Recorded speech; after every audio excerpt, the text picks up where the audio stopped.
با سلام، در این ویدیو آموزش کامل پلتفرم OCT رو با هم می‌بینیم. برای استفاده کردن از ربات‌های پلتفرم OCT احتیاج یک حساب کاربری بسازید. از منوی سمت راست بالای صفحه کلیک می‌کنیم و گزینه ساین آپ رو انتخاب می‌کنیم. در فیلد اول ایمیل خودمون رو وارد می‌کنیم. توجه داشته باشید که ایمیلتون رو باید دسترسی بهش داشته باشید. در فیلد دوم پسورد خودمون رو انتخاب می‌کنیم. در فیلد آخر هم پسوردمون رو تکرار می‌کنیم. بعد روی دکمه کانتینیو کلیک میکنیم.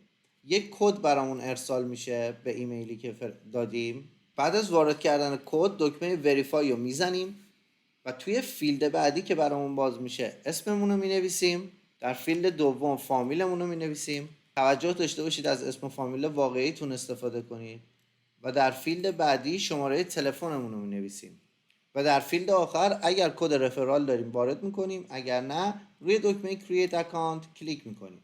تبریک میگم، حساب شما به همین راحتی ساخته شد. از منوی سمت چپ گزینه داشبورد انتخاب میکنیم.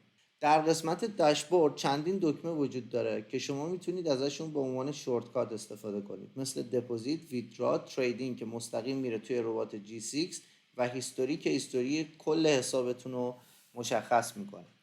در این قسمت اکتیو بات های فعالتون رو نشون میده و در قسمت توتال اکتیویتد بات هایی که تا الان فعال کردید نشون میده.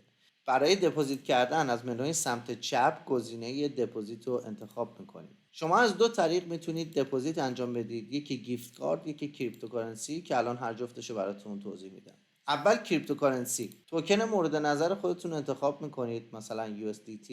نتورک خودتون انتخاب میکنید، مثلا Web20 و بعد مبلغ خودتون رو انتخاب میکنید، مثلا $50 و بعد روی دکمه Get Deposit Wallet کلیک میکنید. ولتی که بهتون نمایش داده میشه تا 20 دقیقه زمان دارید که مبلغتون رو به این ولت واریز کنید، یا از طریق QR یا از طریق این دکمه میتونید لینک ولت رو کپی کنید. زمانی که مبلغ خودتون رو به این ولت بزنید خیلی سریع به حسابتون اضافه میشه. برای برداشت از منوی سمت چپ گزینه ویدرا رو انتخاب میکنید. هر توکنی که میخواید برداشت کنید رو انتخاب میکنید، مثلا USDT. نتورکش هم انتخاب میکنید، مثلا Web20. مبلغی که میخواید برداشت کنید رو انتخاب میکنید و بعد دکمه سابمیت رو میزنید و همین راحتی شما میتونید ویدرای خودتون رو ثبت کنید و در کمترین زمان ممکن به حسابتون واریز میشه. گزینه بعدی تریدینگ بات، این که ما چطوری باید با این بات ترید کنیم. اما قبل از اینکه بریم سراغ آموزش این بات، من دو مورد دیگر هم بهتون توضیح بدم. یک، توی قسمت هیستوری شما میتونید تراکنش کل کارهایی که توی حسابتون کردین رو ببینید. دو، در قسمت ساپورت شما میتونید هر مشکلی که داشته باشید و از طریق پشتیبانی پیگیری کنید. فقط کافیه از منوی سمت چپ روی گزینه ساپورت بزنید و دکمه نیو تیکت رو اینجا بزنید. توی این صفحه که میرسید سابجکتتون رو بنویسید. دوم، کاتگوریتون انتخاب کنید، مثلا پیمنت، و بعد هر چیزی که دلتون میخواد و به هر زبونی که دوست دارید توی این قسمت برایشون بنویسید و بعد روی دکمه سابمیت کلیک کنید. اگر قرار فایلی یا چیزی بفرستید میتونید روی این دکمه کلیک کنید، روی دکمه بروز بزنید، فایلتون رو بفرستید برای پشتیبانی و در سریع ترین زمان ممکن جواب شما داده میشه. بریم سراغ ربات G6. از قسمت سمت چپ، یعنی از منوی سمت چپ این بالا روی تریدینگ بات کلیک میکنیم. این ربات باز میشه براتون. کار کردن با این ربات خیلی راحته. همینجوری که میبینید توی این قسمت سیگنال ها رو زده، اینجا یه تایمر داره، یعنی تا قبل از اینکه این تایمر تموم بشه شما وقت دارید که ربات فعال کنید. در این قسمت هم هر مبلغی که دوست دارید ربات اکتیو کنید و مینویسید. $20 یا میتونید از این دکمه‌های این بالا استفاده کنید، هر مبلغی که دوست دارید، مثلا $10. و در این قسمت پایین یه قسمتی داریم به اسم تریدر لیست که همینجوری که دارید میبینید یه عالمه آدم دارن توی اینجا ترید میکنن و همینطور توی این تریدر لیست میتونید ببینید سودها و اسل هایی که پیش اومده، مثلا اونایی که TP جلوش نوشته یعنی اون شخص سود کرده و اونایی که اسل جلوش نوشته یعنی اینکه ضرر کرد. میتونید توی قسمت تریدر لیست مشاهده کنید. به فرض مثال من $10 همین الان میخوام یه بات اکتیو کنم که اسمم بیفته تو تریدر لیست. اما قبل از اینکه بات رو اکتیو کنم بهتون بگم که این یوزرنیم رو چطوری میتونید شما درست کنید. شما کافیه از این قسمت سمت چپ، سمت راست بالا روی گزینه پروفایل کلیک کنید.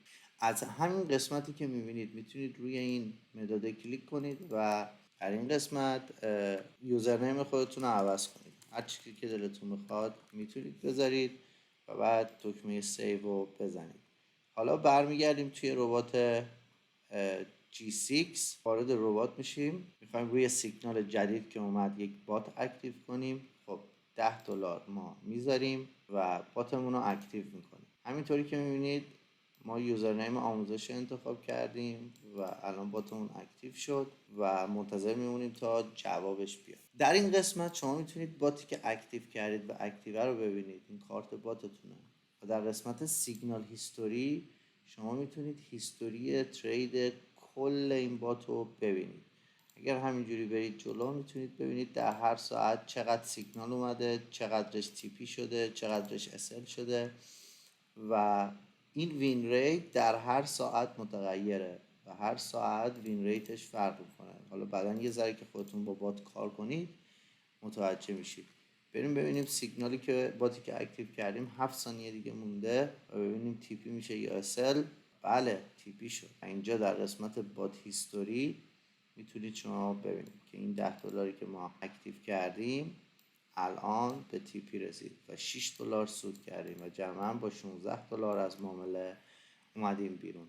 خیلی مهمه قبل از اینکه میخواید ترید کنید حتما سیگنال هیستوری رو چک کنید و میتونید از اسم تریدرهای خوب که میبینید زیاد تیپی میگیرن استفاده کنید. یعنی هر موقعی که اونا اکتیو میکنن باتشون شما هم باشون اکتیو کنید. امیدوارم که این آموزش به دردتون خورده باشه. اگر توضیحات بیشتری خواستین در مورد بات میتونید اینجا روی باتم توتوریال کلیک کنید و توجه داشته باشید هر سوالی داشته باشید به صورت 24 ساعته از ساپورت خود سایت میتونید بپرسید. امیدوارم که آموزش خوبی باشه. این فرصت ها رو از دست ندید. به صورت 24 ساعت روی این ربات میتونید کار کنید و لذتش رو ببرید.